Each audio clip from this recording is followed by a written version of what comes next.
Well, I just get I get fights with everybody, so fuck. It's Z, my wife, my kid. Like, fuck. Gary, Wookie, do you want to fight? Like, I'll fucking fight anybody. Let's go. No, I like our current working relationship. Well, we can make that go downhill real quick. So, All right, Wow. Wookie. just kidding. I love you all. Thank you. All right, what's going on, everybody? I am the one, the only, the WOOKIE, joined here by the normal cast of misfits. We have the boxing champ, the noble one, Zach. That's right. I'll bring anybody on. I'll fight him. And in the blue corner, we got Big Z. That's right. He has no chance. And then we got me and Ogre are here, too. Hi, Ogre. Hey, what's going on, man? I don't know why everybody woke up and chose violence this I morning. feel like you and I got caught in the crossfire, and we just don't know what we're doing here. Out chilling in the corner, Yep. trying not to get walloped. Agreed. But we're going to do this little thing we call a podcast. We do it every Friday. You should come in to the Altered Corner Discord and listen to it every Friday at 9 p.m. if you're not out doing other things on your Friday. We talk about Altered here.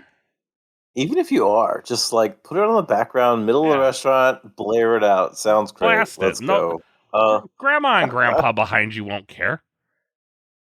Oh, I used to play cards back in my day too. Yeah. They're still playing Rummy. But we got, first up, we got the unique of the week with Big Z. All right. Is this so I'm one gonna- of yours too that you've recently pulled? No, this is okay. not mine. I wish, or at least one of us wishes. So unique of the week, I'm doing a little flopping around with who's doing what. So Robin is dead. So there's a big thing of like what's next, what's out there.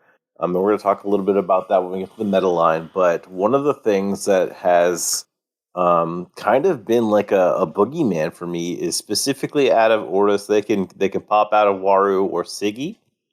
Is there a specific line that happens in Ortis cards that I think deserves its own, like, the actual condition is basically the unique of the week? There are way better versions of this card. I just literally grabbed a random one to highlight. It doesn't matter which one I found.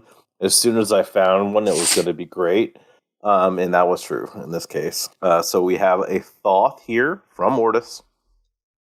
Thoth is a bureaucrat. This one costs 4/3. It costs its stats are 3/2/3, so not bad for stat wise as far as your bureaucrat line. It's got the normal when it fails. In this case, it creates 2 recruits in its own expedition, so that's fine. That's not why we're here. Why we're here is this specific condition, which is actually great in Siggy, and if it happens to be a bureaucrat, great in Waru. In this case, it is a bureaucrat.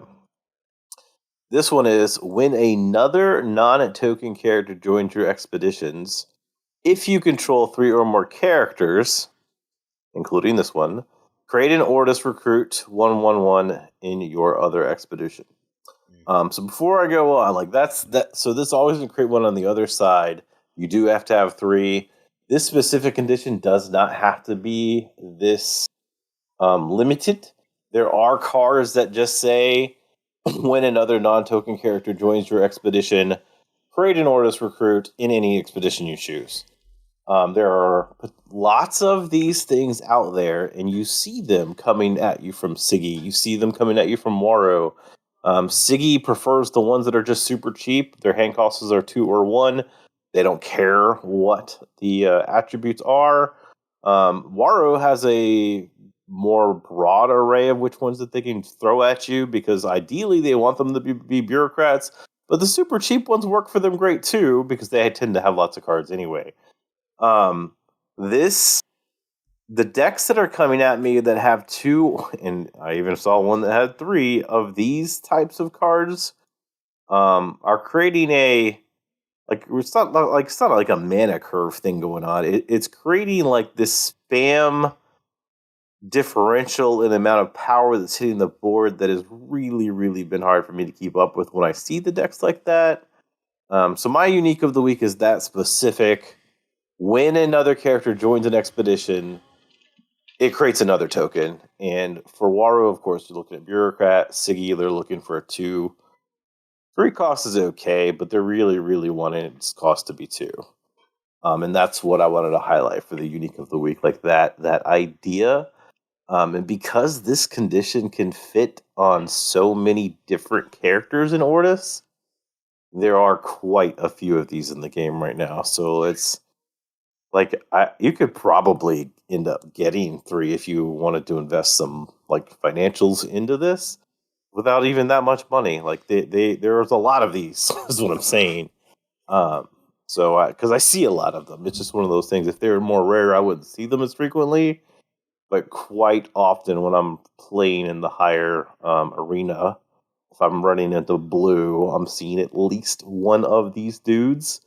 And when they hit the board, it's rough because they'll Sandman this guy. I ran into one. Oh, I didn't run into it. I was reading someone won some event, and I was looking at their uniques. They had one of these guys that was super cheap that could sleep himself. It wasn't even a Sandman. The 2 traits he got was this crazy good trait and the sleep trait from Sandman. I was like, okay, like this is just the lottery winning dude here. But that is what I brought to you. I don't know if y'all run into any of these. The games I lose to blue right now mostly are because of this condition. That's always been sort of something that they can leverage in addition to all their other strengths as well. Like we've had the discussion before, I think on the cast even, that power that's split onto multiple bodies is almost always in the current meta superior to power that's condensed into one.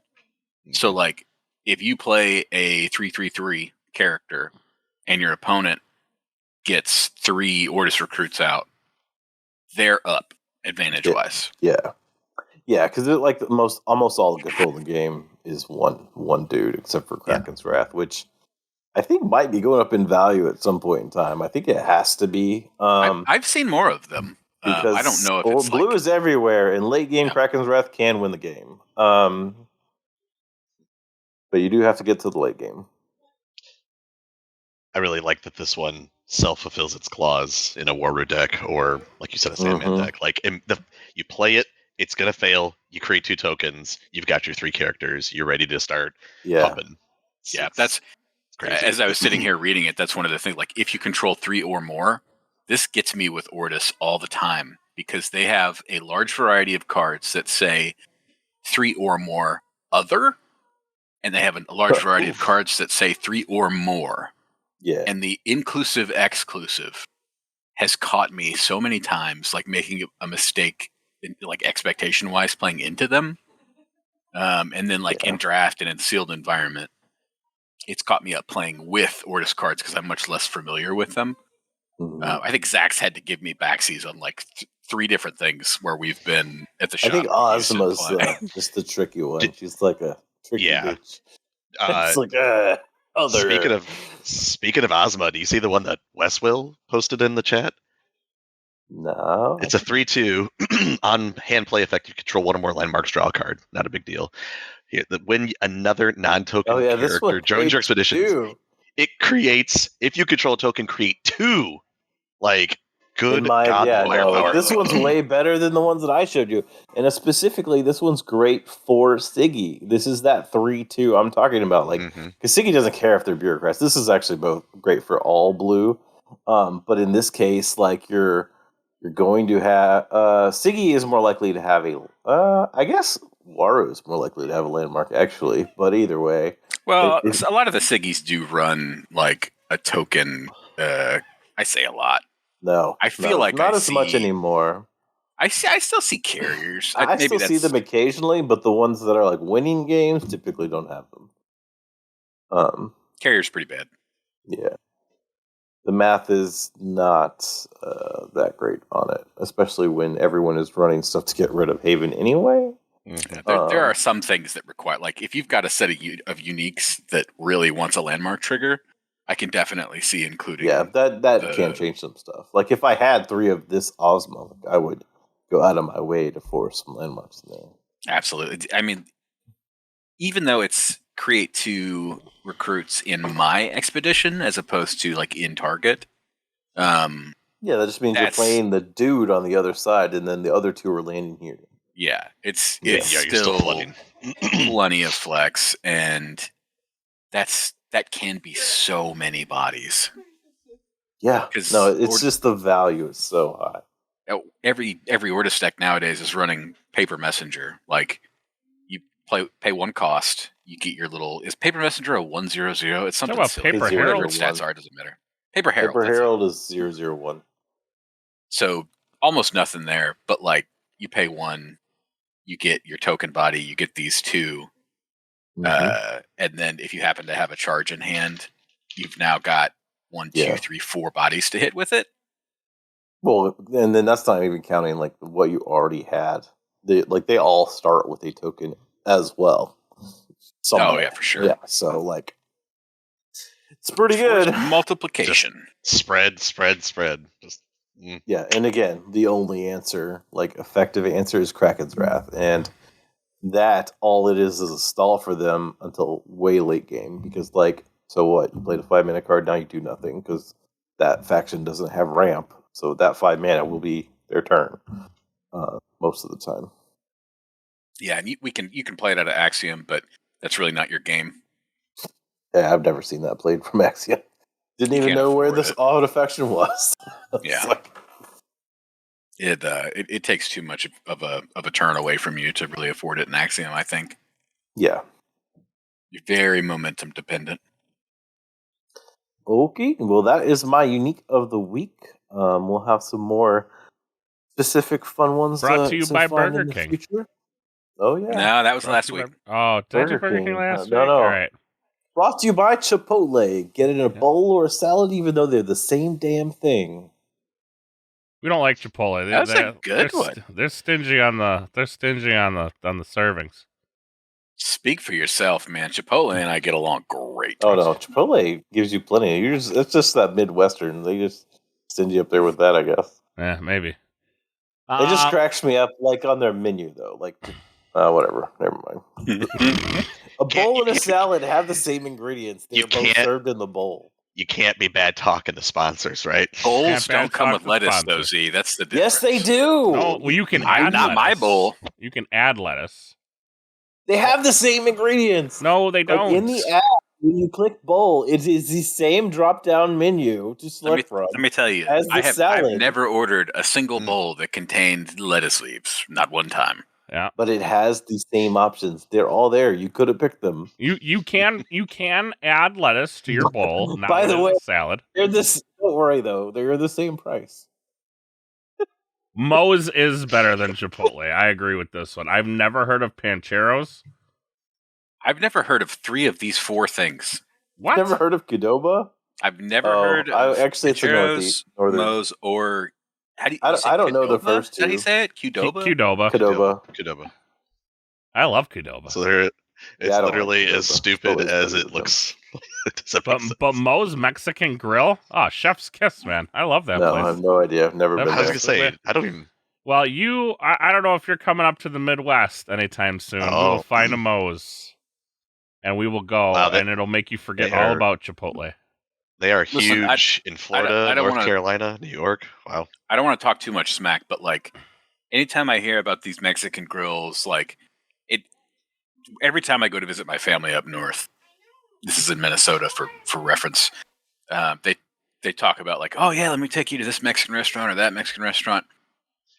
There's one exception that I'm going to say is very good because it's run by a family member of mine. But every other place they've ever brought me is not good Mexican. Like, it's just not. So there was a Maybe I'm spoiled because I live in Texas, but like... You're spoiled because you live near... Yeah, you live in Texas. I was going to... Hold on. I believe there is actually a Moe's closer to Ogre than there is any of us.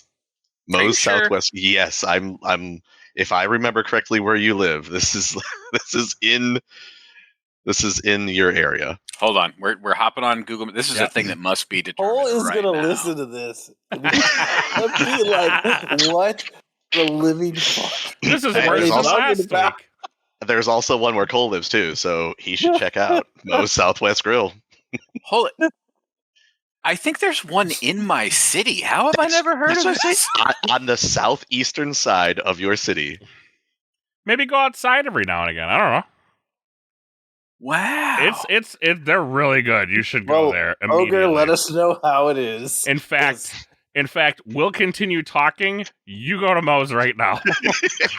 Okay, so I tried to pull it up, and the image that Google Maps tries to take me to is a gas station that I am familiar with. I see, yeah. Maybe it was there at one time and no longer is. Oh, no, according to this image, it's one of the okay, so it's like an in-gas station restaurant. That's even weird. No, I don't think I've ever gone to an in-gas station Moe's. That is not what they're talking about then. Right, no. Well, I typed in Moe's Southwest Grill. Yes. It's at the Flying J. Yeah. Some of these things, whoa, that looks like garbage, but the rest of this looks pretty all right. It's pretty good. Next time you come down for us, like that Friday, so the Friday of the cast, you need to go there and get something for Zach and me, and then bring it the Saturday. We can have it for lunch. Hold on. Before we do our normal Saturday game thing, you want me to bring you gas station food that's a day old, that's been in a car ride with me for a couple hours? Yeah. And then we can say it's our stomachs on that. When we come back. Hopefully you can dip your fingers in there too, so it's a little bit of essence of ogre. Or you could maybe pick it up on the way. I don't know how that works. Now hold on, you can't bad talk gas station food because there's I remember visiting in Florida, Wawa. It's pretty bad. I'm just saying, but there are certain gas station, quote unquote, gas station food. Buc-ee's has some really good food. They are a gas station. Wawa has really good food. That Buc-ee's cheats because it has the budget of like a Michelin restaurant. Well, sure, but still gas station. Technically. All right. Anyway, the other place so far afield. we went to when we were in Minnesota. Reeling us back in here. I was gonna say, we're going off on the tangent. I don't know how that's Wookiee's job. Because there's a place in Minnesota that does nothing but Crunchwrap Supremes, but does it significantly better. And they were delicious. Hold on. Sign me up. Yeah, I love a Crunchwrap Supreme. They're in Roseville, and they were it was the best. When you ordered it, we didn't quite know what we were getting until they brought it to you. I'm like, oh, it's a Crunchwrap Supreme, but it was significantly better. Next time I go, I'll shoot you the place. It was so good. It's just some little hole in the wall joint too. Ogre, you're up. Metal line. Yes, Ogre. Metal. I'm the one supposed to keep you on track, and I'm doing a bad job. Is the meta line, is it Hippo Pockets where I can get these Crunchwrap Supremes in Minnesota? I'll look it up. You go over the meta line. Right. I'll chime in. You got my brain like totally focused. Meta line. So here's what we're going to do this week. Z kind of alluded to doing a little bit of a swap around. Normally you would expect to see our dear friend Zach on this particular segment, but he doesn't like Turbo. So today we're talking about Turbo. I'm going to step in and kind of cover a little bit of something. If you are a player who is trying to follow the meta and was on Waru up until now, or was is just looking to adapt into the post Robin Hood reality, this is for you. Now, I am not a top tournament placing crazy, 20 days, games a day grinder that has everything completely dialed in. But I have played a lot of Turbo, and I do think that there are a couple of things that you should be aware of that are trickier than people give it credit for. And that is this. Your entire game plan in Turbo, no matter what else you're doing, right? Like you want to turn your ability on. You want to follow all the rules we've already laid out. Don't overcommit. Don't spend resources where you don't have to. The big thing in Turbo is your havens. You will win games where you get value out of haven, and you will lose most of your games that you don't see your havens. It's just how it is. It's how the deck functions. It's an important part of the equation. And part of that is knowing how and when to play your havens. It is very tempting as a player, particularly if you're new to the deck and you're just trying to get to grips with it. You're going to have situations where let's paint a picture. We are third turn. Third turn is when everybody has 5 mana, right? Yep. Third turn is most people have 5 mana. So we're third turn. You just put your card down from your hand. You've got 5 mana. You have, let's say, like a tasty Salvager sitting in your reserve, ready for you to spend 1 and draw you a card. Or maybe there's a Tinkerbell in there. Let's say it's Tinkerbell. A lot of people that are new to Turbo, when they see that they draw that Turbo or that Haven that turn, the first thing that they're going to want to do, the first card that they're going to want to play is that Haven almost every time. Because obviously you want all those boosts to go on your characters, right? The thing is, if you start a turn with a Haven, like fresh, both players have all their mana, you're making the other player's decision extremely non-committal if they're going to remove your Haven or not, because they can pay their 3 after you've just paid your 2. They're going to kill it. And now they still get to watch you play your first character to the board before they have to play one. So they still get the opportunity to react and play a 2-drop that, lets them sneak a lane after trading their 3-cost removal that does not matter near as much to their deck as your Haven matters to yours. This timing of like knowing when to actually send the Haven out from hand so that you can at least make it expensive for them to remove it, and not necessarily expensive in terms of like you're actually increasing the cost, but just expensive in terms of processing power to know like, okay, if I remove this now, I am leaving myself open to them getting a double advance and leaving myself open to them doing something that's going to get them momentum, even though they're losing their Haven. The other thing that timing will do is even if they don't have the removal for the Haven itself, if you start your turn with Haven, you now pass turn over to them. Any sabotage effects they have in your hand have an opportunity to kill whatever you just brought from your deck into reserve before you get a chance to respond to it. That's important because, again, what happens when you flop Haven with your Haven? If they're able to just sabotage it out of your reserve, it really hurts. If they get your Salvager, if they get your Ada, if they get your Chronicler, whatever, anytime you're just giving them the opportunity to trash that resource before you get a chance to use it, that's lost value for you. So one of the things that I really like to do is I will delay my Haven play until after the first card that I've played on a turn, because a lot of people will see that and think, okay, if he had the Haven, he'd have played it because he wants the boost counter, right? They assume the same thing that you do. And so a lot of times they'll play like, their Baba Yaga or whatever, something that puts them below the threshold. Because we're talking about the 5-mana turn. So if you play an Axiom, the Salvager, for say a 1-drop, they are more likely to play a 3-drop on the other side to take the lane from the Axiom Salvager or something. Yeah, you could bait it out. And what that lets you do, particularly like, great example. I played a game to warm up before the cast. And this was actually turn 2. So, no, it was turn 3. Yeah, 5 mana. So I was playing into an Aphanis, and they had a Category Mage Dancer, and then off you go in reserve. I had in my hand my Haven and a Kellen Elemental, and in reserve I had Tinkerbell. I could have played my Haven, I had the initiative, got my resupply with it, made decisions about what I wanted to play from there. But instead, I led with the Tinkerbell, took the Category Mage Dancer out, knowing that it's Aphanis and like they need bodies, right? Let him then, I can't remember what he played exactly, but he played something else after that, and it was enough to take him down below that 3 mana watermark that you have to be concerned about. I then flopped my Haven. The creature that he played, or the character that he played, wasn't enough to contest my Tinkerbell in the first place. I got my Haven on the board, and I'm telling this story so wrong. I didn't have initiative. He had initiative. What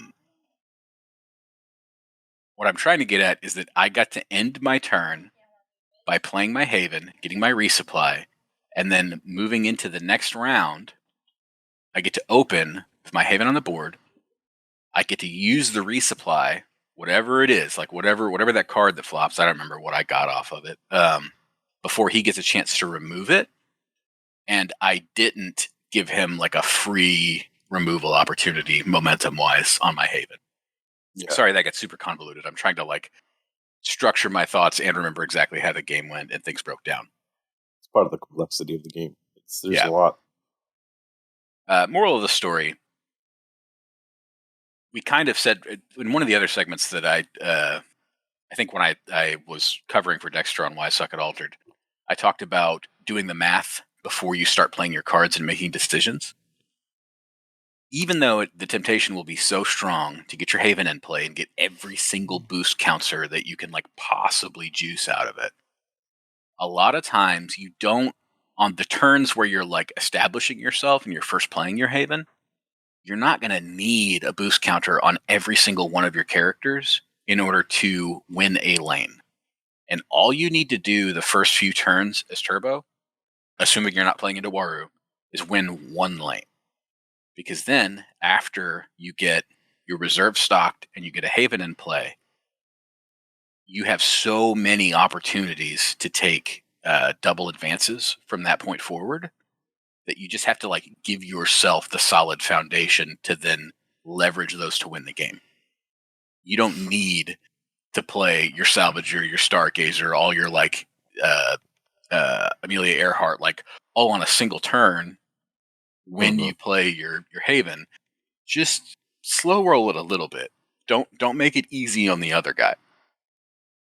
I promise you'll have like so much more impactful turns after that. Even if on your next turn, you play a card and then they play their removal and kill your Haven, you still came out on top because you didn't let them get to your resupply before you could do anything about it. You got a counter out of Haven. You now aren't down the mana that you paid to play Haven that turn, whereas they are down the mana that they paid to remove Haven, and you've got a body on the board. So you're coming up aces all the way across. Hopefully that made sense. I'm feeling a little bit like I got you. Basically, it is Haven is your win con, but you still have to be mindful of how and when you're playing it. You didn't cover this part, but there are potential turns where you have Haven on day 3 with 5 mana that you might not play at that turn, just depending on where you're at in your turbo status. Getting your turbo turned on earlier is more important if you have a different line that would take you to 5 that turn versus playing Haven. Because getting that extra card draw is more valuable than just having your asset out there one turn early. Yeah, and sometimes there's a very clear scenario where like, same game. This is before I had my Haven. My opening hand for this game was nuts. So I had a bunch of junk, but I had 2 Salvagers and I had an Ada, right? So I went into turn 1, 3 rare cards in hand, 2 1 cost and a 2 cost, all of which are going to help me turn on my ability and generate card advantage. I play my 1, play my 2. The next turn, I draw Kellen Elemental and Frank. Now, when I play that Kellen Elemental, I could put the other Salvager that was in my hand into reserve and then play 2 Salvagers from reserve, getting like additional resupplies to like churn through and look for Haven faster. What I chose to do was play my Kellen, send Frank to reserve, even though I didn't have a Haven yet, and I played Frank into the other lane, and I was able to take a double advance that second turn because Frank, even without anything else, was a 2-cost 3/3, and particularly into Aphanis, he wasn't doing anything second turn that was going to let him contest 2 3-stat bodies, one in each lane. He just couldn't do anything about it. Unless he had drawn, I guess, like Beauty Sleep or something, right? But then if he does that, I roll into the next round with it, and I can take my double advance then. So sometimes you do have to steer away from your main win con, which is turning on your ability and getting your Haven, in order to take those moments that present themselves that are just like a very easy strategic expedition advance, you know? I agree. Zach, did we lose you? None of that had the word bureaucrat in it, so you tuned me out pretty quickly, didn't you? No, I will say when I did try the 2 or 3 test runs with Traced, I did fall into that trap and played my Havens too early, and they were immediately blown up before any kind of remote value that I got out of it, and that sucked. That really felt bad, and it probably made a lasting scar on me for playing Traced. It legitimately, like, it's backbreaking. I don't know if there's any other character in the game or hero in the game right now, because like Turbo is undisputably good, right? Yeah, the deck is good. It was good even when Waru was kicked, but it's just the fact that playing into Waru with Trace back then, because there's so many Warus, was miserable. You just auto lost. I don't know if there's any other character, any other hero that is as dependent on a singular card. No. As Turbo is. Like, nope. I can't name one. Well, because even Waru is still good now. So yeah, I was gonna say you can't say Waru because there's still a lot of good bureaucrats that he can play. So. Yeah, Waru's toolkit is pretty wide. Like, there's definitely some spikes here and there, but it's a pretty big toolbox. Trace, there's like 3 ofs that other heroes will always have, but like whether they seed them in the game, meaning that they're going to win that game or not, is not like that. It's specifically Trace right now with that Haven. Yeah, your value, like the numbers that you generate, are so dependent on Haven that even like having a bunch of card advantage and being able to play a whole bunch of cards is awesome, sure, but like when you're paying fair values for stats, you cannot compete with everybody else who is not paying that same rate, right? Like everybody else has a way to sort of cheat larger cost bodies into play, or like their faction, just like Bravos, right? Their bodies are big. Ramps. And they have ramp. Yeah, exactly. You don't have that in Axiom. Your stuff is mostly fair costed, and in order to get like the things where you actually do pay a discounted rate for better stats, you're sacrificing a play of the card a lot of the time. Like Amelia Earhart, you're never going to play from hand almost ever. So you're only ever going to send her to reserve and then pay her for one from reserve. Which means you're losing half of a card draw for a lot of your stuff too. Yeah. And that all like adds up over time. This has been my TED Talk. It's the only time I've done Meta Live. Bear with me. Thank you for joining. Sorry. This has been my TED Talk. All right, so continue to switch it up. Who do we have next? Let's see. We got. We said we were skipping why I suck at Altered, but now I see Zach. No, is taking over. we're skipping Dexter instruction. Yeah. Dexter was going to be here, but he had some family. Well, he's spending some much needed time with his very lovely mother. I forget her name, but hi, Dexter's mom. We miss you. But Zach, why do you suck at Altered? This has been the recurring theme, I feel like, but Z has put in here play the game Rust, and I put sad face.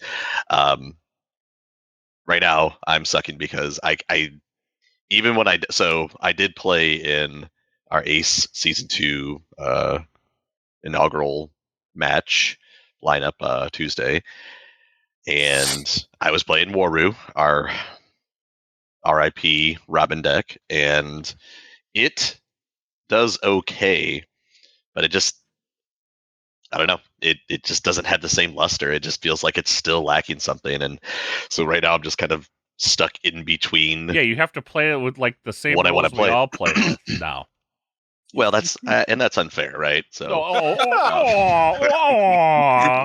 Wow. You gotta play by the same rules, and now I can't win. Oh.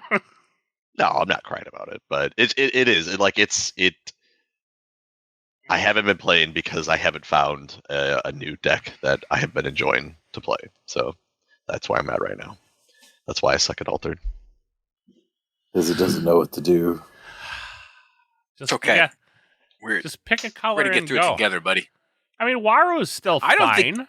Don't change colors. Stick with the bureaucrat. I think it's not a problem, but like one of the big things that like Z and I have brought up is like our uniques are just not as good as other uniques that we're going to run up against, right? And what? Yeah, I could still play my ass off and still play all the right plays, but you still have to getting back to the why you suck part. You still have to play more to play your ass off. Well, again, there was definitely some bad lines there, bro. I didn't say get what he's saying. Wasn't. Like, even if he did shake the rust off, right? Like, knowing that with the effort that you would put in to get back on top of your plays, you would still be at a disadvantage due to that, like that unique. The whole idea of this game is like having those crazy uniques that will pop out. You know what I mean? And it's just ours are not up to snuff, unfortunately. We have like 1.75 in Bravos, but outside of Bravos, I guess we have one really good. I was gonna say the Lyra one. Fen one. Yeah. The Sandman Fen. Yeah, that one was good. And that's an interesting spot to be in, right? Because like Ortis uniques are so good. Well, the last few faction breaks that we've done, we have opened a 0. Yeah. Zero Ortis uniques. We did, let me tell you, we did open a whole bunch of shit purple uniques though. Yeah, you just were raking it in, like eating that up. Raking it in is a strong term. I definitely did walk away with more uniques than anybody else. I walked away with around the same number of playable uniques. I'm gonna say, I feel like it's 1A, 1B here, Zach. So we've done, I don't know how many we've done. I've gotten 1. I know. 1. I like I said, we've opened 0. Well, I'm to the point where I'm almost convinced that Lyra uniques they just don't exist. I don't know what it is about the faction breaks in this crew, but like they're just extremely kind to me. I guarantee you that my own boxes that I purchased before all this that I opened by myself, none of them gave me so many uniques in the colors that I actually cared about. So then when we started doing this and we started saying, okay, I'm going to open, this color faction all goes to one person. This is what we're talking about with the faction break. The fact that so many of them and the ones that we have done have sent uniques my way was extremely mind-blowing for me. And then it just kept happening. Like I think 3 in a row, I walked away with at least 2 uniques every time.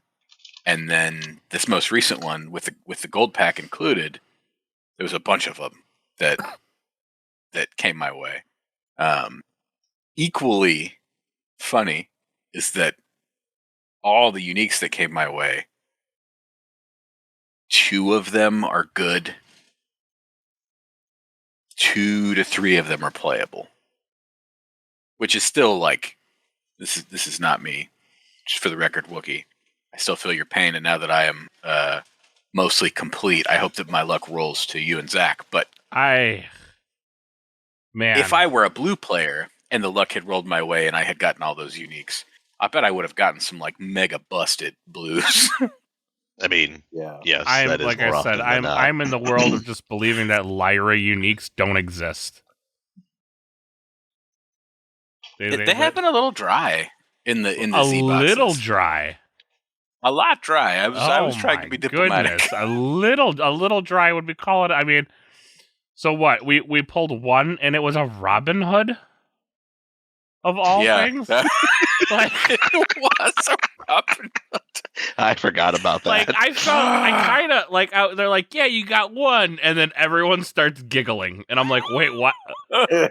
How bad was it? And they're like, well, actually, it's playable, and I'm like, okay, it is a good card. Why are we all laughing? Well, it was a Robin Hood. What? No, I don't believe you. Sure enough. Wah, wah, wah. Yeah, it was really funny when Zach opened it because the way that he does it, like he sees them before we do, right? Right. So we just hear him start giggling out of nowhere. We have no context as for why.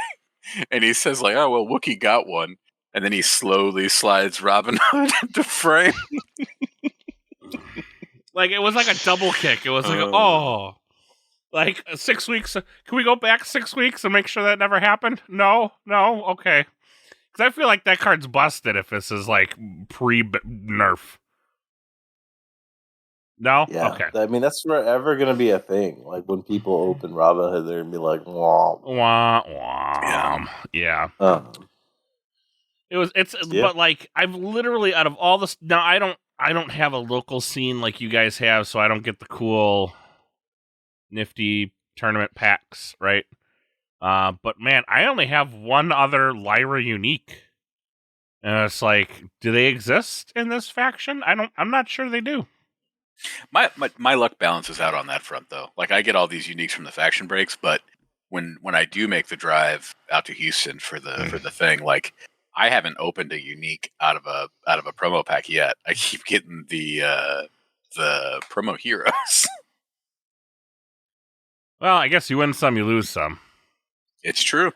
So, And that's supposed to be like 50-50.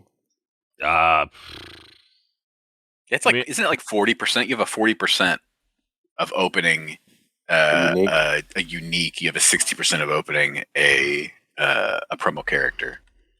And I don't know, like the promo characters are cool, I guess. I personally like to have the text for the ability on the card so that if a new player is sitting across from me, like they don't have to wonder. And I don't care about the aesthetic of the full art as much.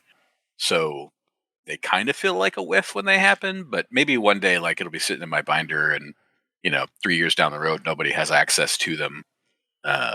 And I can trade one for a unique that's cool, and then it'll all come out in the wash.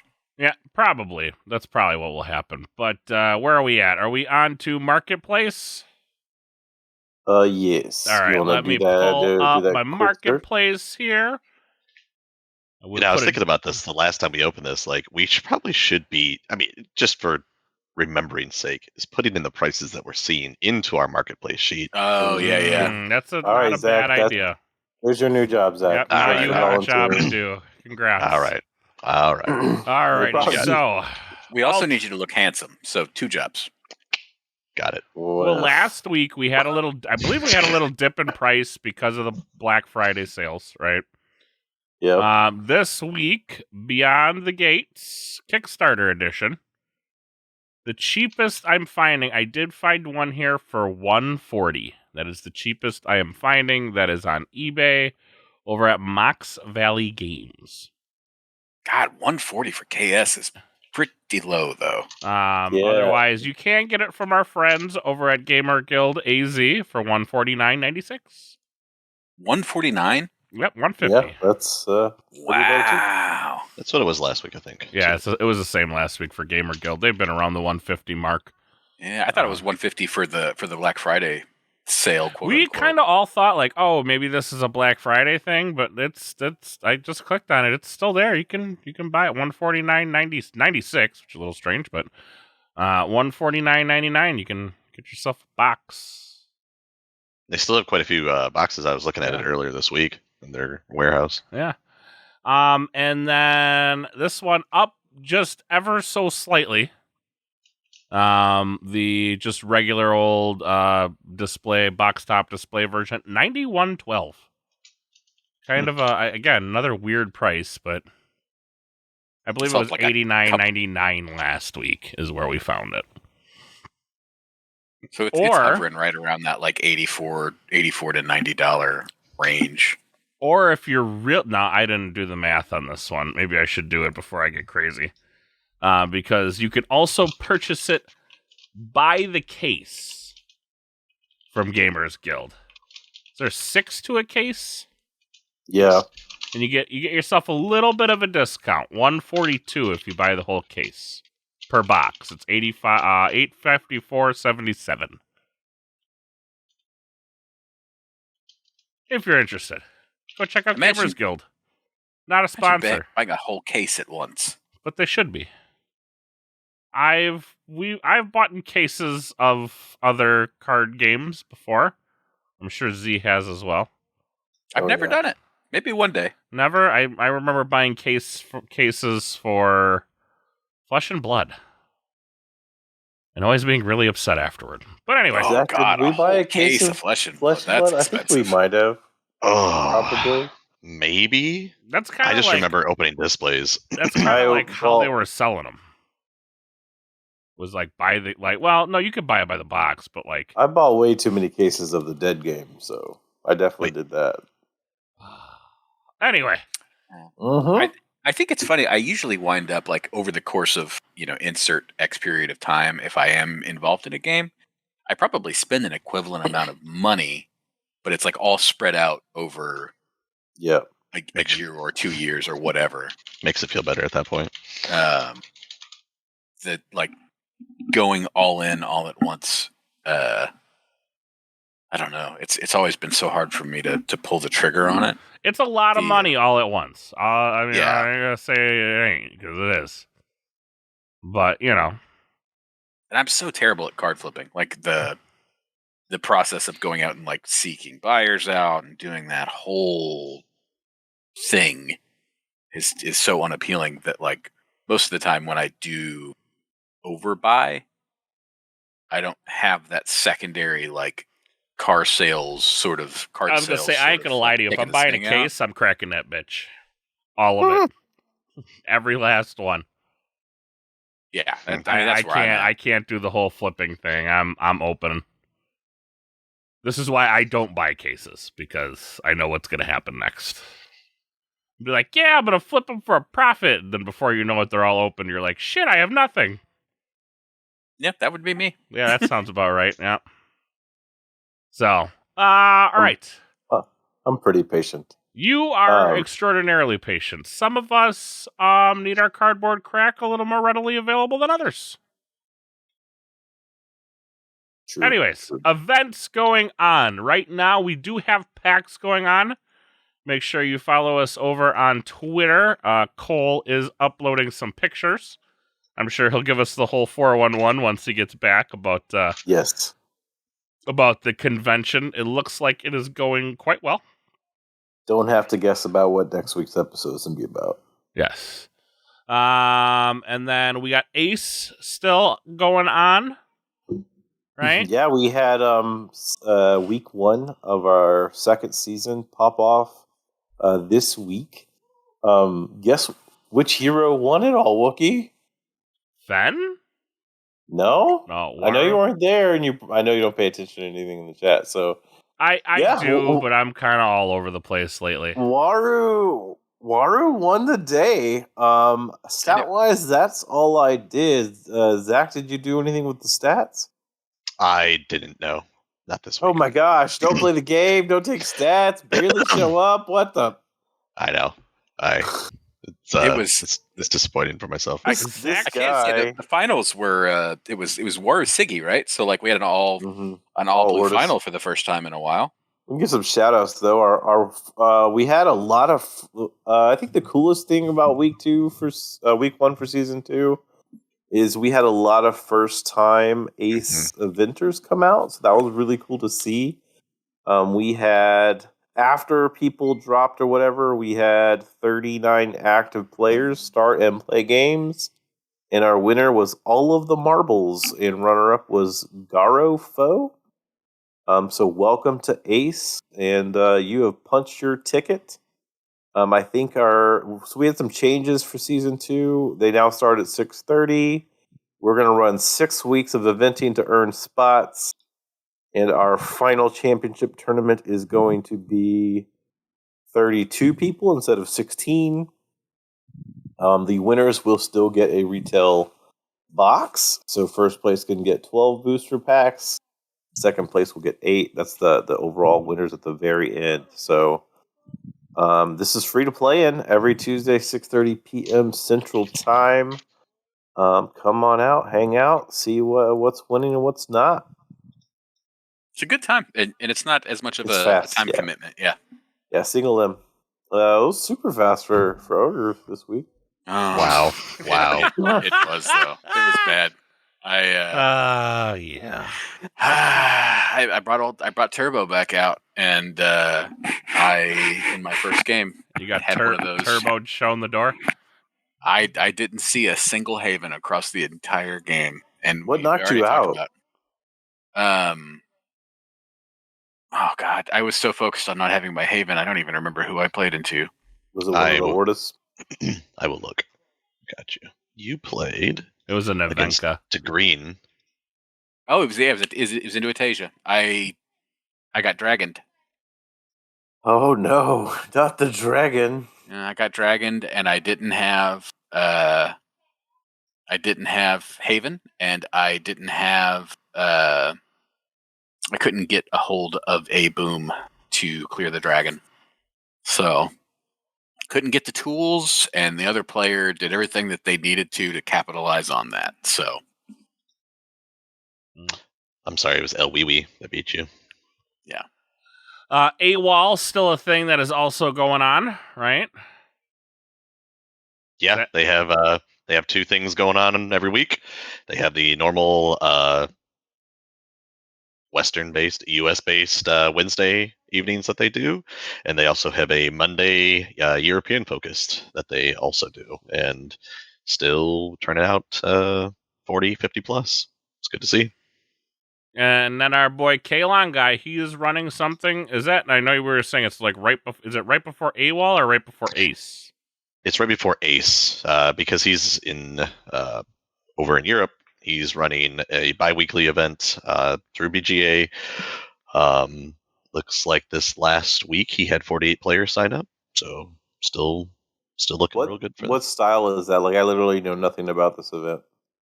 It's Swiss, 6 rounds of Swiss. Oh, so it's like the AWOL, but on Tuesdays and earlier. Yeah. Yes. So that was like Wookie. If you're off, you could actually play in that. Aren't you off Tuesdays? I am off Tuesdays. Yes. I do participate in another function that happens right around that same time. It's in earlier in the day is what we just said.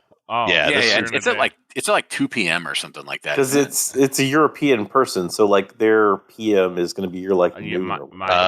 It would be 1 o'clock. 1 o'clock is when you. Oh God, even earlier than I thought. 1 o'clock. Yeah, that might work for me. Yeah, it should all be over by 5 or whatever. I mean, I can always pull an ogre and just Oh yeah, I did. One day I'm going to make it past round 1, and then you guys are all going to have to eat crow. Yeah, one day. That's not today. Last season you made it past round 1. I was going to say, you made it to round finals. 2 every time.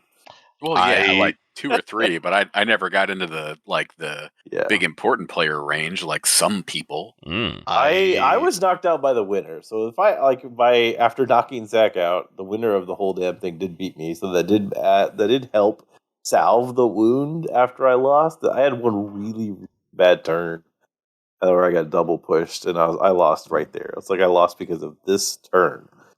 Sometimes the draw is just real bad. It's true. Yep. Sometimes you just can't beat RNGesus, right? Sometimes you got to take that. I did. I was like, there's so many cards I could have drawn into that would have entirely changed that turn, and I just didn't have any of them. I was just the numbers were real bad that turn. No matter what, I was going to play one card to be done, and I got double pushed. I was like, I lost the game right now this turn. Yeah. It's always a bummer. I hate that, but you win again. You win some, you lose some. Let's see, where was I? And that's it. Yeah, we got packs going on right now. We'll get that information coming into later. 10th episode, top 10 heroes. Yeah, guys, can y'all believe that this is our 10th episode? Is it really our 10th episode? Yeah, number 10. Crazy. I did not know Which is funny because not everyone has been here all 10 episodes. Except for me? Ogre? No, Ogre. No, I have not been here. I believe you are the only one. I was gone for 1 in November. I was gone for 2. Yeah. Just goes to show I've got nothing. Cole, this is Cole's first missing. I think sure Cole's you were here missed one every other time, one. Zach? I feel like it. I think Zach. I think Zach is the one constant face. Yep. Interesting. I think he's correct. Yeah, because he's even sure here how that all shook down. Noble and reliable. That's right. It is the noble one. Yeah. He was all excited at the beginning when he didn't actually have to play the game to win, and now he's like, "Oh no!" Yeah, now he has to play to win, and now he's like, "Oh man, I got to use." He's gone from the meta line to the why I suck at Altered. Like that is more so the thinking line. That is a brutal drop, and it is. Yeah, it is. Yeah. It's like the rest of us. They ban-hammered Zach. Nerfed my nuts right off. Like, Jesus all right. Christ. Okay, so here is our next block. So in honor of our 10th episode, we're going to make a top 10 heroes live here. This hasn't been like prep. We talk about these heroes all the time. So to make it go a little faster, though, we're just going to go down the list top to bottom. And I have all 18 heroes listed in on our sheet. And when it's your turn, you're just going to eliminate a hero first. That's going to take us from 18 we're just going to eliminate. Okay. Say that. Knock out a hero. So Zach, you're up. Few. Let's eliminate. Kill one hero. Arak. All right, Arak. Unless that's low hanging fruit. Great. Does anyone object to them thinking that Arak would be in their top 10? There's a couple low hanging fruits. Come on. All right, Arak is gone. Ogre. Atsadi. Kill a hero. Atsadi is gone. So we're down to 16 heroes. Wookie, do you wait a second. All the heroes? I do know all the heroes. You're not live updating this. Yeah. Are you? I don't see it. No. Oh, is he Are you just deleting them? Yeah, he's just deleting them. Okay. We'll take Navenka. Strike through. Who'd you say? Navenka. If Cole was here, he would say something, but you know what, Cole? You ain't here, so I'm deleting. And he's wrong. As much as I love Navenka, I want it so bad. It's just not consistent enough. Remember, we are doing a top 10 here. Yeah, we are doing this for Oh, I mean, then this is how it is fine. right now. Okay, fine. I'll take Basira. Basira? I'm good with that. Navenka might end up hitting top. Does it hit top 10? Hold on. Now I got to count. We'll take that one. Who are you taking, Z? All right, what's left? We got War Trace, Teja, Subash. Oh, Sierra. I was going to say Sierra and Lynn. Yeah. The fact that Sierra made it further than Basira. I'm taking Arjun. Hurt my stomach. Arjun's gone. Low hanging fruit. Yep. So that's that. So now we're down to 14. I think that we could eliminate 3 more. All right, so this will just be popcorn. Just tell me, and we'll see if anyone objects. Sierra's got to go. Yep. All right, yeah. If Sierra's my thing, like when I first read Sierra, before I knew anything about the game, I knew there was unique cards. I assumed there would be unique permanents when I read this hero, and then when I learned there weren't unique permanents, I was like, without knowing the card pool, I was like, there's just no way this card is good. This is a shit hero, and you know what? It's a shit hero. It just doesn't have any support for what else to do. Like everything it can do that's interesting, Subash or Turbo just do better. Yeah. All right. Any other low hanging fruits in here? I would be very happy to see. Well, very happy. I would not contest Rin, Lindaway, or Gulrang. Like any of those getting dropped at this phase feels appropriate. Rin and Gulrang for sure. I would agree with Lindaway. I agree with Ren. I agree because Ren is basically mechanically like Atsadi, and Gulrang just isn't good enough compared to the other two. You would never play that, and having played all 3 purple heroes actually quite a bit. I got to get rid of Lindy. The only scenario where Lindy is good is relying on 3 very hard to get uniques. Yeah. And that's more like that's a pocketbook thing. If you have $800 to go buy 3 of those that have a 2/1 cost, fine, great.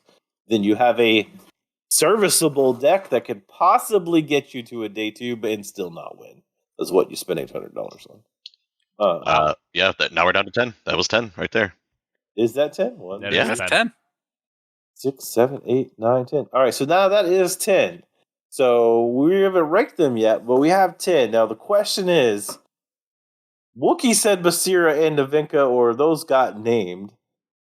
Yeah, Are those Basira are and the 2 I Navinka named. better than any of these guys where we have Waru, Trace, Teja, Subash, Siggy, Navinka's still in there. I was gonna say, how did Navenka still? Oh, Yeah. because I think Navenka and Basira are kind of on the line, right? And one of them was going to creep into the top 10 here. I don't hate it being Navenka instead of Basira. I think I would rather play Subash Basira. has got to be in there too. So like between there's the debate. Subash If we're is better having than top either of 10. those. Really? Yeah. Wait, what did you just say? Subash is better than Navenka and Basira. Basira. I would agree. Close. Well, I think it's just it's like a half step. It's a half step ahead. Navenka has the what kills me on this, though? but it also has the possibility to just be utter dog water too. Like you're going one or the other, and it's like I don't think it's consistent enough to really make the top rolling 10. A dice. You're right. not. Yeah. Right. Yeah. I think if it is top 10, it's like 10, 11. It's very bottom. And the people that like play a really good Navenka that you see putting up numbers and stuff, those people would also, if they played the better hero, Fen, put up good numbers. Called out. He's not in our chat, but it would have been fun if he was. I think I like this where we're at then, and Basira bites it. So okay, it's a tough one. Like, but like, every time you see a really like a good Bravos player in events right now, they're not running Basira, they're running Kojo, and I don't know entirely. My issue with Basira, so good. like when I talked about the Kojo line, right? Like just having an extra body every other turn is a better boost value as a target for like physical training or whatever than having the conditional boost up thing, unless all 3 of your uniques are like, if you boost, do X. Yeah, I will say, I think you could convince like the bottom, this 10th place, and really the 9th and 10th place, Subash, Navenka, and Basira fighting over it. I am not going to have strong feelings about the arrangement of any of the 3 and 9, 10, and 11. Like, I think it's where they go, but I don't have a strong feeling about who takes which of those spots. All right, so now we have our 10th place. So at 10th place, I think Subash, Navenka, Kesha, cool. Are gotta be here, right? Like, I honestly think Akesha is 10th here. Because it's not hard to beat it, but like it deserves a slot here because of what it can do. Yeah. It does change how you have to play against it. That's fair. I think I'm gonna have to stick with my I don't have strong feelings. I'll just increase my range to 8 and say any way that you want to slot Subash, Basira, Akesha, and Navenka in that range, I'm comfortable with. I would actually just prefer we do like this is our bottom 5 and then rank the top 5 because that might be easier, honestly. So who's in the bottom? I feel like 5? the marginal differences between I them think are the so top much 6 slighter. are irrelevant to they're close enough to top debate, 6. So we got to. So you're saying there's 4 in the bottom? I can see. Well, easy to do that. Navenka goes to the bottom. So bottom Akesha's 4 in the bottom 4 are Akesha. Yep. You should caveat that in no particular order. Subash, yeah. Yep. And then Polky can make a wonderful graphic, and put it in the tools or whatever. There's another mistake. Who's the fourth one? Who is Subash, Navenka, Akesha, and is it Tasia? Or is it just bottom 3? I think it's just bottom 3. It might just be bottom 3. Well, because like you're not going to rank Tasia above any of these other ones. Maybe. Are you? Yeah, we got to fight about it, right? Like, okay. Akesha is gone. Already ranked that. So I think it's the only one that's clear-cut are those bottom 3. Akesha, Navenka, and Subash are clearly worse than the rest of the 7, in my opinion. Would agree. So at our current top 7 that we have not yet ranked are Waru, Trace, Tasia, Ziggy, Kojo, Fen, and Aphanis. This was easier 4 weeks ago. Yeah, it was. Yeah, Waru so number true. 1. Waru number 2. I was going to say Waru 1, 2, 3, 4. And then everyone else is tied for 7. Bottom 10. Yeah, it was Waru in first spot, and then people that had like rank the most, or excuse me, rank the least painful matchup into Waru, like in descending order, and everybody hated to play into him. So you just kind of had to find who suffered the worst, and they tripped further down the list. Okay, so as the Kojo player here, I've played Kojo a lot. And I've played Fen a lot, and I've played Tasia a lot. You can just say that you play a lot. Like, period. I really do think the lowest ranking of the 7 is either Kojo or Tasia, and it might be Kojo. I don't know if I can get with that. The Kojo data so much would say that Tasia is 7th. Yeah. If I pull data, the win record for Tasia across all events that I've seen, the mini games that I've played and tracked, Tasia's win rate is not good. Because I feel like Tasia's really like represented though too. It is one of the most played popular and least winningest heroes as far as So I think you can put that at 7. She's kind of like, she has great games. You will watch some Tasia games where it feels like the other player just never had a shot. Doesn't have a chance. But you could say the same thing for Turbo, right? Like you'll watch a Turbo game where it feels like the other person never had a chance, but the there's rate a lot at of which those games are achieved is a lot lower for Tasia. I would say, like, before the Robin Hood nerf, there were multiple Tasia decks that just whomped all over the Waru deck that I played. Like, handily down. Like, Elio, he stomped all over me in the last week leading up to Season 1 Ace finales, and then I was originally paired into him, and I was like, well, that's going to suck, like, early out for me, but...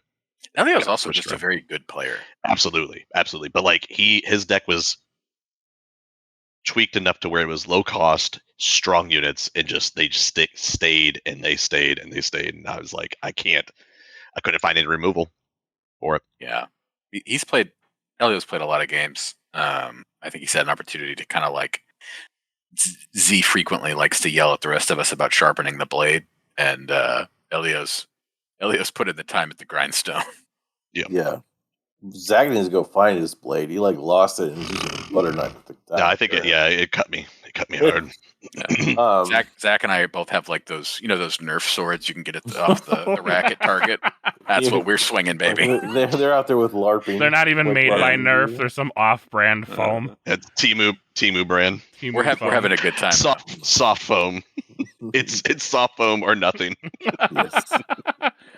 Oh Lord! They're little plastic swords made out of Legos. I think you put Aphanis. I feel pretty good about this. Like Kojo 6, Tasia. You think Aphanis 5? For the rest of those, yes. Out of these 5, yeah, because of if your opponent knows how to play well against Aphanis is definitely 5th. If they understand how their ramp works, like not the actual mana ramp, but they're like the curve on how their people spike. Because like Turbo's just playing a whole bunch of dudes at high power. Aphanis is playing one dude at high power. So if you know to save your teamwork trainings, save your Keelan bursts, or save your Cloth Cocoon for that final push where they're going to win the second to last lane because all they need to do is get next to each other. It's easy to stop that. That's why I'm surprised. I don't think a lot of the good Aphanis players are doing that though. I think that's the meme build, like where you go really hard on like a Mage Dancer or whatever, and you stack one number large. I think the ones that are doing well are playing a variety of smaller cost bodies and spreading that stat buff out using the very. They kind of try to, but they don't have that many characters, period. Because they have to have so many spells in the deck. Yeah, but they do have, like, compared to anybody that's not Muna, right? They run more anchored and fleeting removal than anybody that's not Muna and Bravos. So they have fewer characters, but they're often preserving those characters using things that are like bouncing reserve cards back to their hand, things that like it feels like they have additional reserve slots almost because of how many cards they bounce back to hand and how frequently they are able to get like 3 or 4 plays off of a card. Not disagreeing that I think that like they do like the Flammel does lots of work. Like that card is really so that does help their situation out quite a bit. Yeah, so I don't know. I feel like Aphanis, like some of the scary Aphanis players, I think are what's making my brain sort of want to place it a little bit higher, but that's not fair. That's judging the character off of some of the killers that are out there in the pool. And again, like those players are making it maybe seem slightly better even than it is. But I do think Aphanis he's on the come up. I could argue that he could be 4 or 5, but I think right now I would have him at 5. I think he's at 5, and then you have Waru Siggy 3-4. Really? Honestly, I feel like those two are very close together. Actually, have Finn. I was gonna say I put Finn at 4. Finn at 4, and then Waru Siggy 2-3. You actually experienced the reason why I have Finn at 4 right now. It is the next 3 we're going to talk about, other than like Siggy and Waru. We have not named yet, so obviously they're going to be in the top 3. Waru, Ordis has bonkers uniques. That was literally our unique of the week this week. Not even a specific card, just a trait. The fact that trait exists in in blue, all over the place in blue, gives them a ton of options there. Finn, Lyra uniques are very hard to find, and none of them spike like blue. None of them spike even like green or red. Like the best the best Lyra uniques in the game for Lyra are actually for Nevenka, because there are really cool uniques that say every time you roll, do a thing, which is kind of super fun. But Nevenka is our 9th ranked person, or our bottom 3. So if it adds something to that, there are some uniques that say like when a card leaves their reserve, do X, but a lot of that trait is printed on a very expensive body, so they lose value just because you don't want to play that as much in your deck.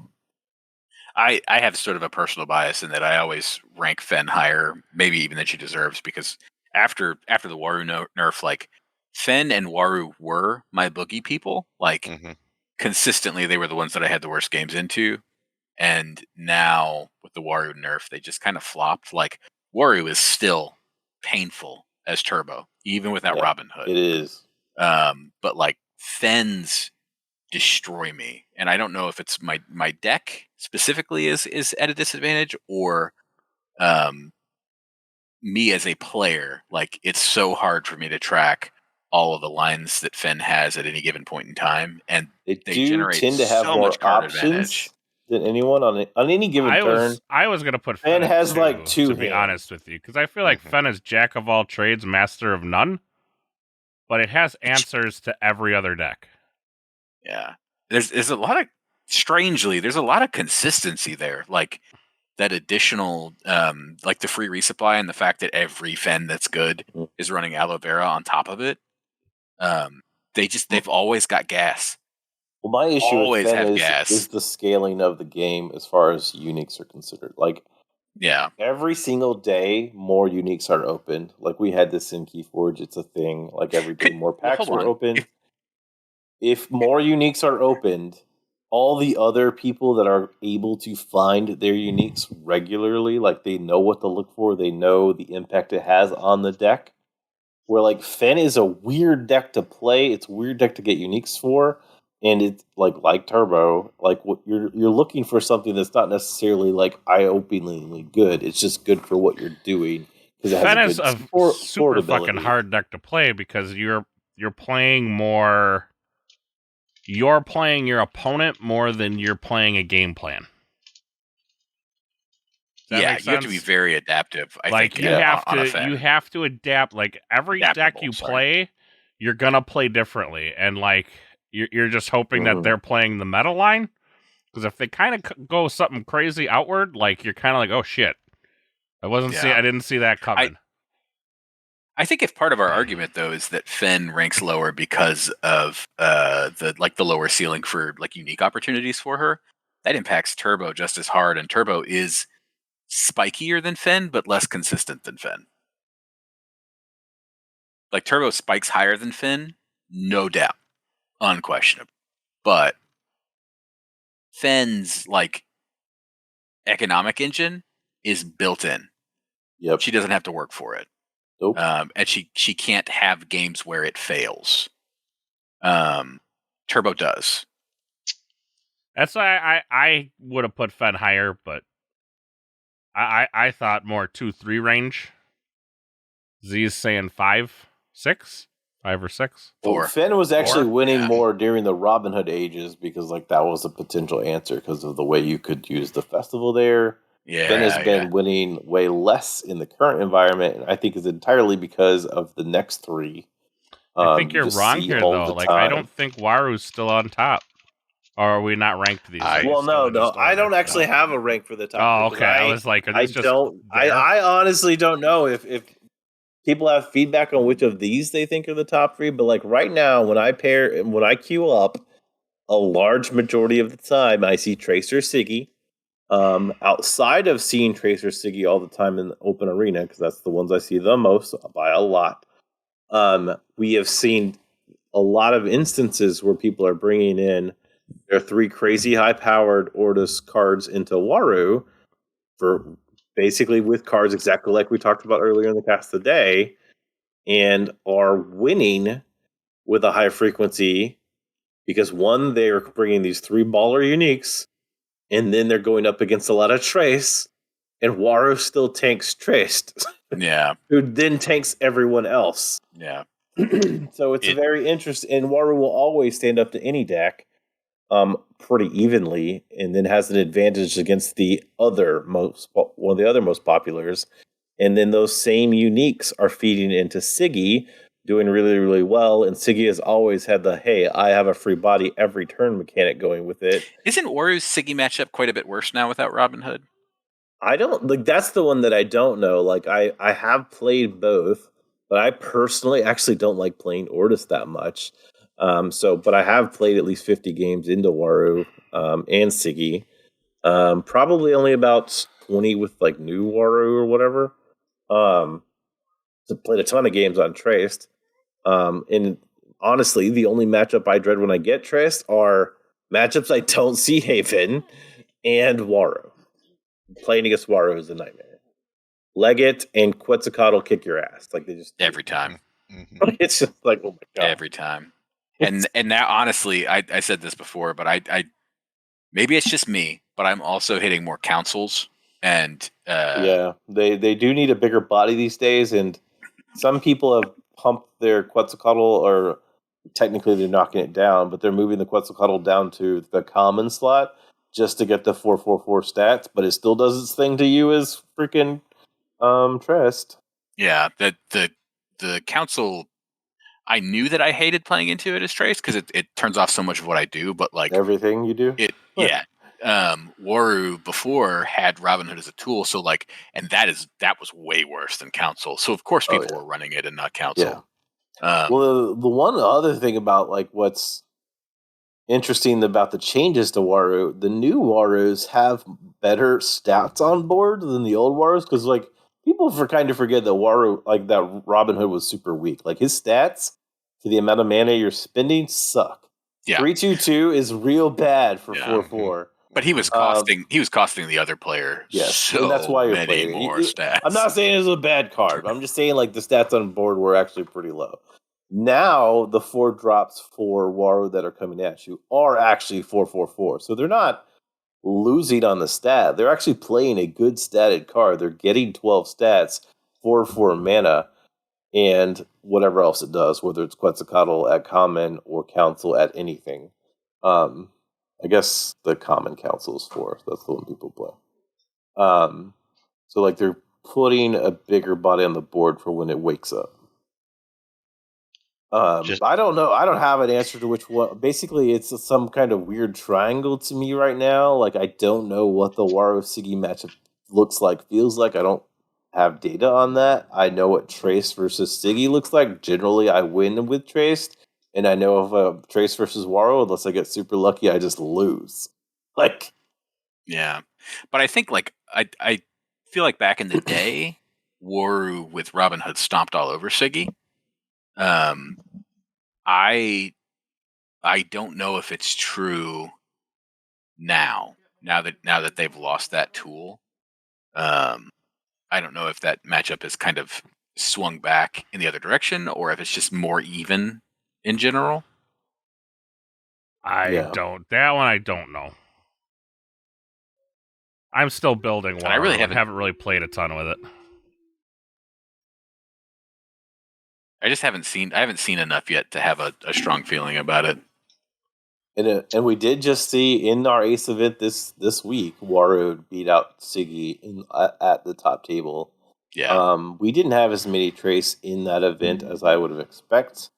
As time progresses throughout the season, I am expecting there to be more Traced. And we kind of already talked about it. Like the longer, like say I'm on Waru right now and I just started, I built the deck, or like Wookie's saying, if I'm opening more uniques as Waru or Siggy, I'm gonna have a higher chance to add to my value to my deck. That's gonna make me better. Whereas we just did the Ace Patreon episode on Trace. We talked all about it. The threshold of which you're improving your deck out of the unique slot is not that big for Trace. Yeah. Did we get a number from PAX? I don't know if we did or didn't. No, we did. We have a listener in the chat saying Waru didn't do well today, because Cole told us the top 4 was 3 Traced and an Alphanus. He told us that earlier today. What's that? But the interesting thing about that is the better Trace does, the more Warus you will see. Because like a long time ago when we were talking about like what standard metas look like in TCGs is back in the day, the old thing is you'll have your meta deck, you'll have your counter meta deck, and everyone else is just playing for fun. Right. So like if Trace does take the reins, like the true I am what you have to beat, then you will see more Warus, because Waru will I don't know what all showed up. That was the thing. Like I don't know how many showed up, because I don't think today was the main event. I thought that was tomorrow, but I could be wrong on that one. Trace was there. It is saying that it was like makes sense. So there were 3 of them in the 10 a.m. and none of them made the top 14. I wonder what the total count was, because for there to only be 3 Warus, what size event are we talking about? Like, is this a 20-person event? Total count was low. The total count was very low, but they didn't have a count. But we will cover all of that. And not only that, Cole will be covering that like crazy. And that's all. Yeah, it's going to be the Cole show next week. PAX is always a strange event too, because of how close it is to the holidays. Yeah, I'm a little wary of numbers that are that low. Well, yeah. So I'm like looking taking at them as without, like, you know what I'm saying? Like, is this just a statistical anomaly? Like, it very well possibly. While we were talking about all those things. Sorry, go ahead, Zach. While we were talking about all those things, like I was looking over the last few like weeks data from 39 cards and seeing what was placing this last Wednesday traced top 4, like boom, boom, boom, boom, then a Waru, and then another trace to finish off the top 6. In Kellen Guys, there was 3 of the top 6 that were traced, and in the AWOL Monday, there were 3 of the top 5 that were traced. So it is definitely leaning towards. There we go. PAX U. Hero's Journey. There's 22. 5 traced. 5 traced. 2 Kojo. That's 2 the top one. There we got yeah, more. but they're breaking up their events. Like when you say main event, it's like they don't really have like a main event. I don't think they have a bunch of events. Because it's not official. Like there's no real OP until next year. There's a main event tomorrow. I'm almost positive tomorrow is their main event. All of these are like little bitty things they're running. But like today they were doing like the hero stuff and the what was it called? I'm drawing a blank. They were doing a lot of their like side event okay, deals. So tomorrow there will be a 6-round event with a top cut of 8. Well, we'll have to wait and see. We'll have Cole. Cole will know all week. of these. Cole's a judge there. Like he is doing the altered work. Yeah, for sure. But that's what we have. So to recap, our top 3, undefined where they are as far as 1, 2, 3, are Siggy, Trace, and Waru.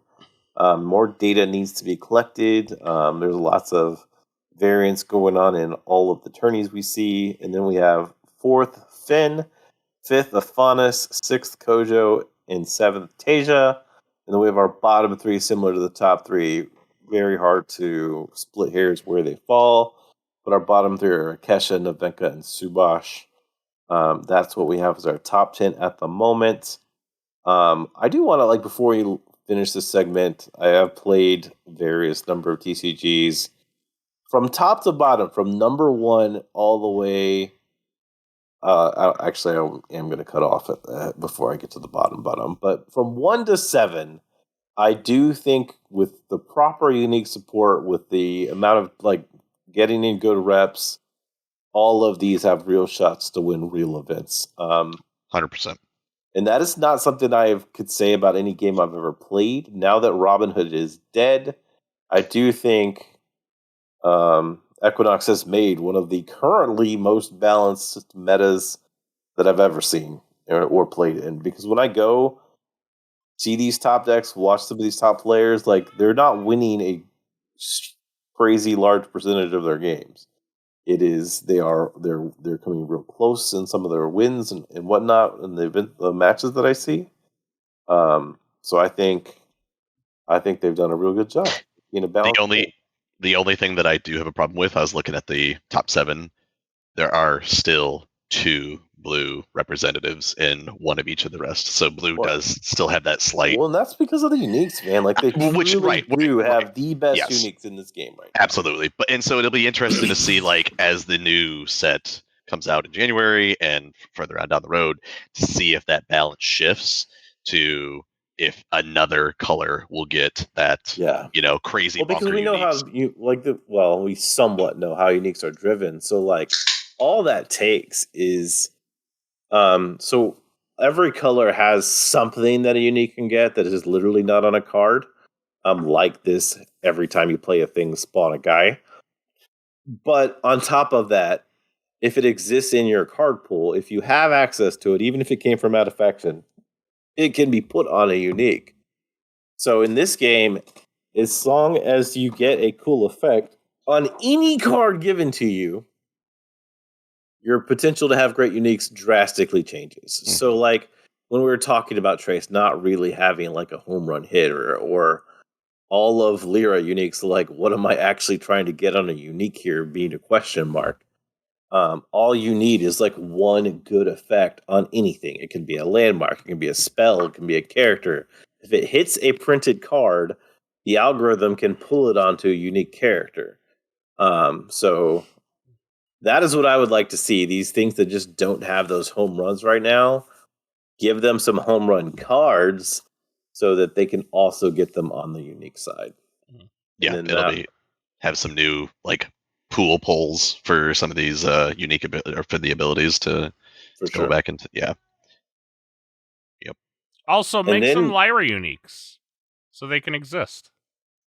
My question is, like, how dynamic like would the company be about printing in their algorithm? So like let's say right now, I can never remember the name of the next set, but whatever. Trial something by about Frost. ice. Yeah, Trial by Frost. So TBF. Something about ice comes out.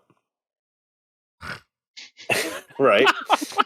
We just gave you the name, and you're like, I don't care. Yes. I think it's a Song of Fire and Ice or something like that, right? Like, that sounds familiar. Like, well, we have Fire Dog, and maybe this whole set can be called Ice Monkeys. Who cares? No, it's like, Ice Cat. If you're gonna have a Fire Dog, you gotta have an Ice Cat. Cats. Okay, Ice Cats comes out. And the picture will very clearly be like a husky. A camel. It'll definitely be a dog. Yeah. Yeah. Okay. But we're gonna call it a cat because that's what we need it to be. Mm-hmm. And they get a really cool ability on any card. Then, if the company prints any set, would those uniques potentially pull to the uniques in the other ones? Because they have the power to do that. And it would make their reverse product more viable, where every other company in the world could never do that. But wouldn't that just give Blue the ability to make more 1/1/1 cadets? What I'm saying is that effect exists in their card pool, so it's never going away. Like ever? So I don't think so. Like unless they can control all of that, but I assume wonder if that'll be the case. We're still going to be able to see that effect on new blue characters in Ice Cats. See, I wonder though if that's not the case. In my head, I wonder if the uniques that are printed with each set, because eventually they're going to stop printing Beyond the Gates, right? Like it'll hit whatever their saturation is. If it's not there already, all the product will be out there. If you're going to get it, you're going to get it. Whatever. To always have every unique ability that was in the algorithmic pool for the first set be in every set going forward, I feel like you eventually hit the point of dilution where like nothing works. So I wonder if each set will have its own. Yeah, I guess it would just get so rare you would never see some. Yeah, like it. And, I don't know. And with each set, you want the cool new things that set brings to the table to show up on the uniques for that set, right? Like with that would be an interesting AMA thing. Like, I don't know if that's been an accident. Like Cole would know. Cole tracks everything. But has anyone asked them, like, are uniques going to be isolated to the set as far as the traits go? Because we, like we just said, we know how uniques are generally generated. We've done a lot of research on this. Like, it has to be pulled from a card, or each faction does have a weird conditional, like, if this thing happens, then do this. Like we went over Ortis's today. When another non-token character joins your expedition, create a recruit. Ortis gets that. It is not on a card that they have. They just magically materialize it on their uniques. We went over the red one a couple weeks ago where it is, if I get a boost, draw card. Right? Like, these don't exist in their card pool, but they exist only on the unique. So, like, if you're saying, like, that is a question I would be interested to ask Equinox. Like, are those things going to move forward, or are they going to be different each expansion? That makes me wonder if, because, like, we know they made some changes to the set before it ever got in front of us, right? I wonder if there was a card that had that effect on it, and the effect was allowed to continue living in the algorithm, even if, like, the card got pulled or moved or whatever. Like, a lot of times, I would be on board with believing that if every house or every faction did not have one or two. Actually, like, I think there's two. Every faction didn't have, like, two of these things, and they're written in a very similar fashion. Cole might know the answer to all of this. Probably. Which is a weird story. So, get it. Oh, speaking of. That's Sarah is saying that the Ortis and Bravos abilities that aren't on cards did exist on cards at one point. I wonder if he means playtesting. Yeah, like if they kept playtesting ability text. Yeah. That's wild though. Like, if text from the early part of playtest can continue to exist in the algorithm. See, that I wouldn't have wanted to know, because in my opinion, if that's true, that's a fail. Because I don't know. Well, they could have decided that the text was too good to be printed on a common, right? A standard card, but just to leave it in there for a flavor, Yeah, the text itself was okay if you're looking at the power level of theoretical what a unique is valued at, right? Also the percentage chance that you're going to get 3 exact copies of one of those abilities is much lower, even though yes, you can throw a wallet at it and solve that problem. Yeah, percentage chance doesn't matter. We just talked about Keyforge. If it can happen, it will happen at the highest table, period. You don't have to debate it. It's going to. All right. Yeah, those would be interesting questions. We could, I'm sure Cole's going to listen to this and he's actually in here right now. But spam our thing and at some point be like, this is the answer to this. But anyway, I think it's time to wrap. It's time to wrap this bad boy before up. Cole actually jumps in here. Yeah, and then we got. You have to bring him in here. He is in the audience, though. So. Yeah, I know. Yeah, and that's where we will go over all of this next week, right? So make sure you come back next week. Make sure you go over to the Patreon for the Win-A-Box and some holiday deals from the Patreon. Right now, all right, so to be clear about that, there are 2 people in my event to win a box. They will get a full retail box, whoever wins the event. And right now, it is Wookie and Cole. Yay! Wait. Cast members are eligible? Why not? I give $1. They joined. $3. It's those 2. I haven't publicized the nuances of the event, but there will be some weird thing about the event, so it might be comments only, but we've already done that. So it will be something fun so that, just the same old people aren't always winning. So it'll be a little bit different than normal. But if you want a chance out of probably less than 10 people to win a box, join the Patreon. I can't remember if it's set to $3 or $5 a month. I think it's only $3. $3. $3 a month, become a Patreon. There's a couple resources there that only you have access to. We did a whole thing on Traced. At some point, I think we need to do a whole thing on Waru. That'll be the next one. So that'll be there. It'll be for the Patrons only.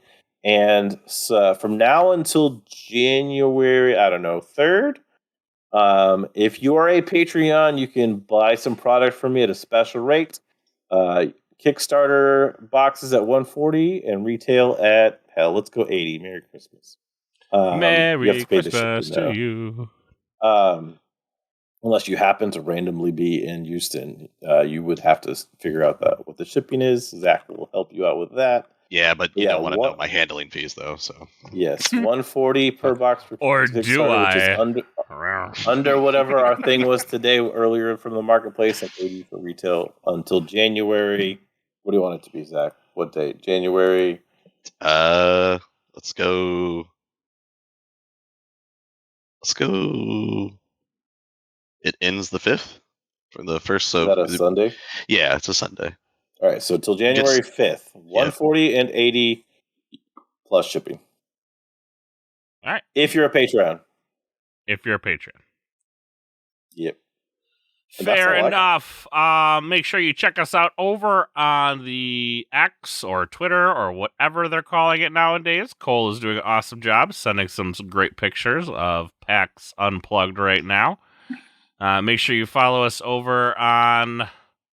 Man, I hate it because I just like YouTube. But what's that live streaming thing? Twitch. Find us over on Twitch. And then obviously come into the Discord. Every week, 9:00 Central Standard Time. You can listen to us live, chat with us like these fine folks here did today. I feel like this is more than we had before. It was live, very interactive too. So it was. Thank you for. It was. Yeah, it is appreciated. It was. So hopefully this thing continues to grow, and we'll catch y'all next week. Yeah.